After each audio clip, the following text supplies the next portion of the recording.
Wa ummul Quran dan ummul Quran fi ra'yil jumhur, menurut pendapat jumhur ulama, liqaulihi, dengan dalil liqaulihi sallallahu alaihi wasallam, dengan dalil Nabi Muhammad sallallahu alaihi wasallam, alhamdulillah, surat Al-Fatihah ummul Quran, adalah ummul Quran, induknya Al-Quran. Wa ummul kitab, dan induknya kitab. Wasab'ul mathani, dan 7 ayat yang diulang-ulang. Kenapa disebut wasab'ul mathani? Wal mathaniyu al masani li'annaha, karena surat ini tusanna, diulangi, fi kulli rokaatin, diulangi setiap rokaat. Kan ketika kita sholat itu setiap rokaatnya kita membaca surat Al-Fatihah, mengulang lagi. Kemudian selanjutnya ada wal Qur'anul azim, ada Al-Quran yang agung. Litadammuniha, karena mencakup jami'a, seluruh ulumil Quran, seluruh ilmu-ilmu Al-Quran. Wa maqasidin, dan tujuan-tujuannya al-asasiyah, yang bersifat pokok. Kemudian selanjutnya ada wasyifa'u dan asyifa, liqaulihi sallallahu alaihi wasallam, seperti perkataan Nabi sallallahu alaihi wasallam, Fatihatul kitab, surat Al-Fatihah adalah syifa'un min kulli samin, penyembuh dari segala racun. Kemudian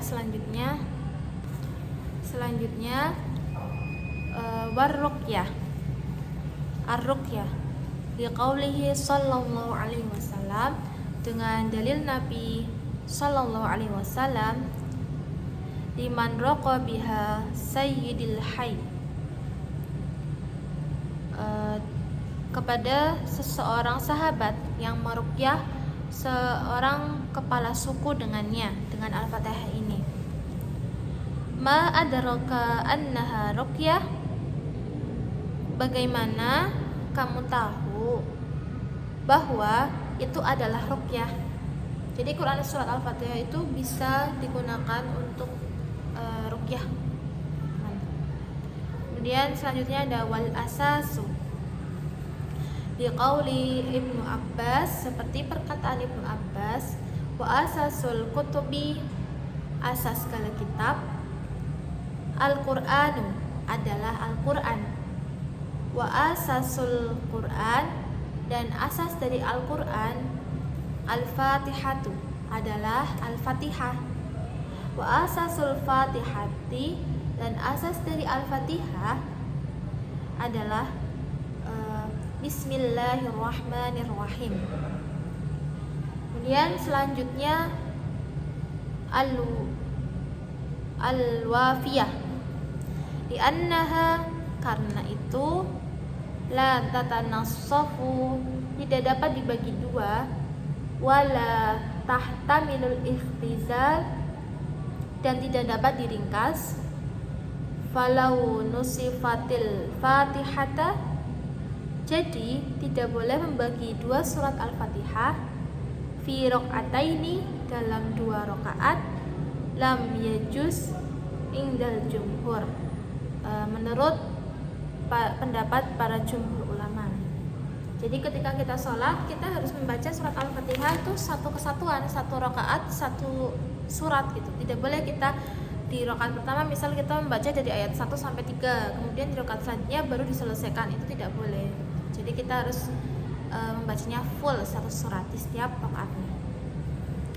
Kemudian yang selanjutnya itu ada wal kafiyah, al kafiyah, li'annaha takfi an siwaha, karena ia mencukupi pengganti surah-surah lainnya, wala yakfi siwaha anha, sementara surat-surat yang lain dalam Quran itu tidak bisa menjadi pengganti surat Al-Fatihah. Hadhihi hiya asma'u suratil Fatihah, Itulah yang tadi saya sebutkan, itu ada 12 nama-nama surat Al-Fatihah. Wa ashharuha thalathun, dan nama yang paling terkenal itu ada 3. Al-Fatihati, Al-Fatihah, wa Ummul Kitab, dan Ummul Kitab, wa Sab'ul Matani, dan Sab'ul Matani, wa suratu ta'ifatun, dan definisi surat itu sendiri adalah ta'ifatun, satu kelompok minal Qur'ani, dari Al-Qur'an, mu'allafatu, yang terdiri minat salati ayat, dari 3 ayat, fa'aktaro, atau lebih. Laha, darinya, ismun yu'rafun, nama yang dikenal, bitariqi riwayat thalatha, dengan jalan riwayat yang sah. Jadi definisi surah itu sendiri adalah sekelompok ayat dari Al-Quran yang terdiri dari 3 ayat atau lebih, dan ia memiliki nama yang telah disepakati oleh para ulama, yang telah diriwayatkan dengan riwayat yang sah. Mungkin sekian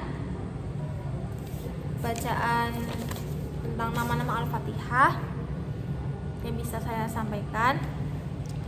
Mungkin cukup sekian dari saya dalam membaca tafsir Al-Munir. Saya mohon maaf apabila dalam pembawaan yang saya bawakan, begitu bacaan, terjemahan, atau penjelasannya masih banyak yang kurang, saya mohon maaf.